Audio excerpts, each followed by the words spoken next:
Major Mohammed Ali Shah is also with us on the program. Ali, this seems to be a complete turnaround of the policy, or rather the foreign policy that the Americans had been pursuing with Israel. This has almost become like a friction between Israel and the United States because of the civilian population that continues to die in Gaza. 12,000 children have been killed. In fact, a number of people who supported Israel are now supporting Gaza and the humanitarian crisis that is ensuing there. What do you make of this situation, and how unlikely is it that Israel is going to in fact lose more support in the future? Yes, you are absolutely right. I firstly commend your understanding about I've been following you for years now. Hang on, you hit the nail on its head. People who were very, very pro-Israel. Israel is also our friend, in fact, our very dear friend. But the very fact is, whenever a friend goes wrong, it is your moral responsibility as a friend to also tell him that, listen, you are doing wrong. It is not the right way to do it. Otherwise, you're not a true friend. Similarly, a lot of people, 12,000 children, 12,000 children, a very big figure, over 31,000 civilians in Gaza, 70,000 wounded. It is a very, very big number. People were expecting, say, maybe by 10th of March, a ceasefire would come about, and there would be some form of an understanding. And Hamas should firstly release all the people, all the hostages. There is no question about that. They don't have a choice. Otherwise, because of that, so many will suffer. Now, Israel has actually gone berserk in bombarding Gaza to a large extent. Now, there were reports about President Joe Biden said there would be no further military aid to Israel if attacks go on further to Rafah. Now, further on, the National Security Advisor of US, Jake Sullivan, he poured more cold water on the recent reports that came that the White House is considering withholding aid to Israel if it moves forward with a major ground assault on the southern city of Gaza, that is in Rafah. Now, to quote Jake Sullivan, he had said, I remember reading this, we are not going to engage in hypotheticals about what comes down the line.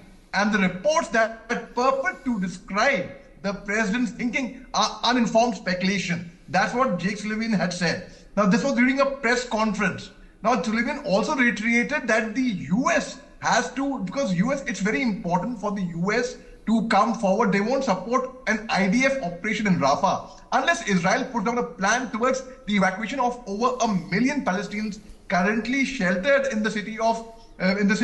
Now, Jerusalem has not as yet come forward with any such plan.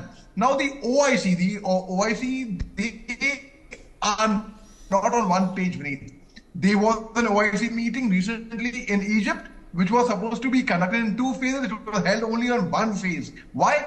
Because all the OIC countries were not on 1 page. Now, the very fact is, the support Israel received earlier, the administration, the loss of humanity. It's not had the same thing happen in Israel. Everybody would have condemned it also. So the very fact is, anywhere where there is destruction of human lives, property, it is, you are after Hamas, go after Hamas, most welcome. And Israel and Hamas deserves to be attacked. There is no doubt about it. What they had done on 7th October was unpardonable, unacceptable, and nobody would actually accept that. But the very fact is, because of that, there are over 40,000 fighters in Hamas. Their leadership is all in Qatar and other countries. So it's an ideology again. To finish that ideology of Hamas, it's very, very challenging, and it must be finished, no doubt. But at the right, and Ali, just to inform our viewers, 32,000 people in fact have died in Gaza ever since October 7th. 74,000 civilians, Ali, have been injured, and that is up against the 1,200 people who were attacked and killed on the 7th of October, and dozens who are continuing to be held as hostages by Hamas. Shouldn't they be releasing these hostages and coming to some sort of a truce with Israel at this point in time, Ali? Because that seems to be a big bone of contention. Quick response. Absolutely, a very, very good question, and a very, very practical question. Yes, Hamas should be releasing the hostages straight away. No ifs, no buts about it. And there is no room for Hamas to be negotiated with. They have to release, otherwise, because of Hamas's ill actions innocents, as you mentioned, over 32,000 civilians, innocent have lost their life. 74,000 people have been wounded, 12,000 children only. So Hamas I would hold Hamas responsible for it also. Apart from the IDF, it's Hamas action as well. So most certainly the hostages should be released at the earliest. All right. Ali, appreciate you joining us. Thank you for that, and thank you for your expert opinion on this sensitive situation.